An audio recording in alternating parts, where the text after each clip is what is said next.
All people in our relationships can do, and this is the yoga of relationships.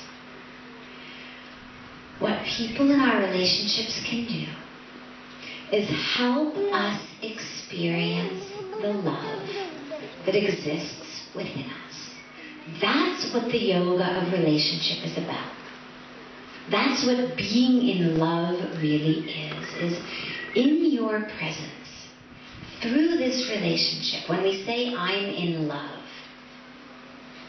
well, we fall in love, then we fall out of love. Well, where did the love go? I mean, did it just evaporate into thin air? Where did it go? What happened?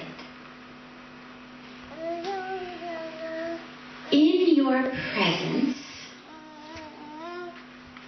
I was able to experience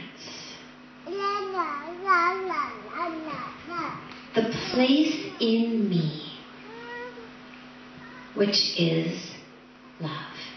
And the reason that you know that is when you're beloved, even when you're still in the honeymoon I'm in love phase, when your beloved stands up and goes to the bathroom, do you feel the love any less? I mean, does anyone fall out of love every time the beloved stands up and goes to get a glass of water or goes to the bathroom? Do we fall out of love when the beloved goes to the office or the grocery store? Of course not. So it's not dependent on you. If I'm standing near an air conditioner and I'm very, very hot and the air conditioning makes me feel cool, well, the farther I walk from the air conditioner, the less cool I get. Because the coolness is coming from the AC. It's not just that in the presence of the AC I'm able to generate my own inner coolness. It's entirely dependent upon this machine. And there's a direct line between my level of coolness and how close or how far I am to the machine. Closer, cooler, farther, less cool. But with love, it's not like that. There's no line of physical distance and experience of love, which makes us know it's actually within us. It's just that you have, through this relationship, enabled me to experience the place within me, which is love. And that's really beautiful. That's divine. We talk about a soulmate. That's what it is. It's the one in whose presence I am able to experience the truth of my soul, which is love. And it doesn't matter if it's a spouse, if it's a friend, if it's a sibling, if it's a parent, if it's a child, if it's a guru.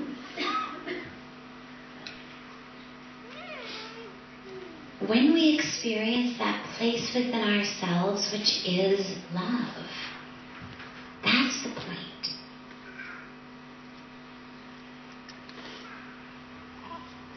But we've filled up that relationship with a lot of baggage.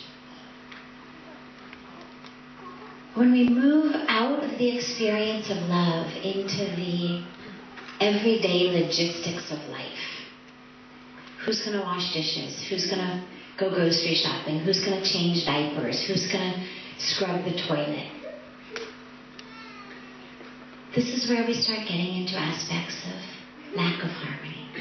And what happens is, I no longer am able to access that place within me, which is love, and I turn it around onto you. And so I expect you now to act in certain ways that fill that lack of love I'm feeling inside. And this is the problem. And so the solution becomes very simple. Not easy.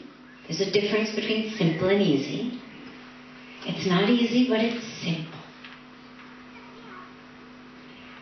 The only way to have harmony in relationships is to stop expecting the other to behave in a certain way, speak in a certain way, be in a certain way that fills our holes. And to be fully aware that the love that I feel is generated within. You are a divine vehicle. You are the one who has catalyzed it. Fantastic. But if you start acting in a certain way, it's not your fault that I no longer am able to access that place in me. It's within me, which means it's my responsibility to turn back inward and find that place within me again. You were just the one who showed it to me. And harmony in relationships comes from not two halves becoming one. Not two beings full of holes with pegs that fill each other's holes. So I've got a square hole, you've got a square peg, we fit. Well, over time, my square hole, because I change, becomes a triangle. Your square peg, because you change, has become round. Now you've got a round peg, and I've got a triangular hole, and it no longer fits. This is when we start to fight and we fall out of love. But if I recognize that I'm not my holes, and I'm not even whole, full of holes, I'm whole.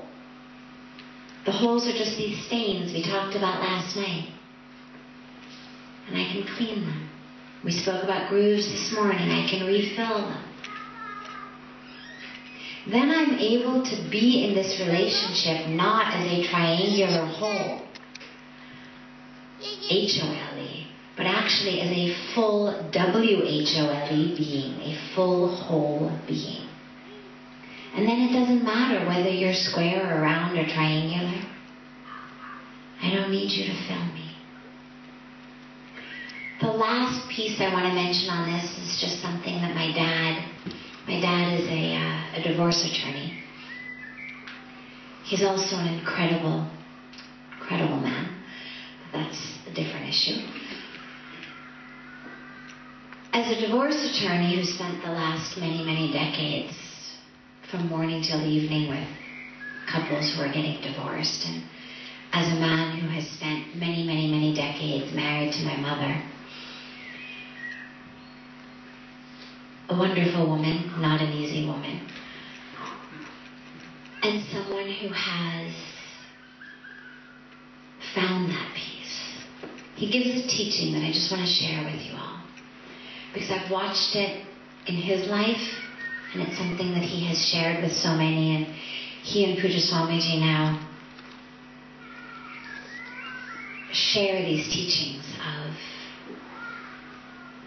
peace and love in relationships. And the teaching is, you can either be right or you can be married. And this is what my dad shares with everyone who will listen. And just to expand it, Puja Swamiji has taken it and expanded it, because it's not just in our marriages, it's also in all of our relationships. My dad only deals with divorces. It's our commitment, our attachment to being right that keeps us from being happy. So you can either be right or you can be happy. You can be right or you can be peaceful. And we have to make that decision in our relationships. Is being right more important than being married? Or than being peaceful?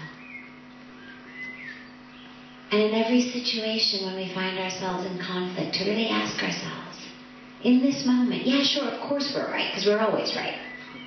That's a given. Yes, I'm right. But is that more important than maintaining peace? Am I prepared to relinquish my attachment to proving to the other that I'm right in exchange for the peace of this relationship. And if we can do that, if we can let the other be right, so that we can both be peaceful, then what you find is not only are our relationships peaceful, but we're peaceful inside.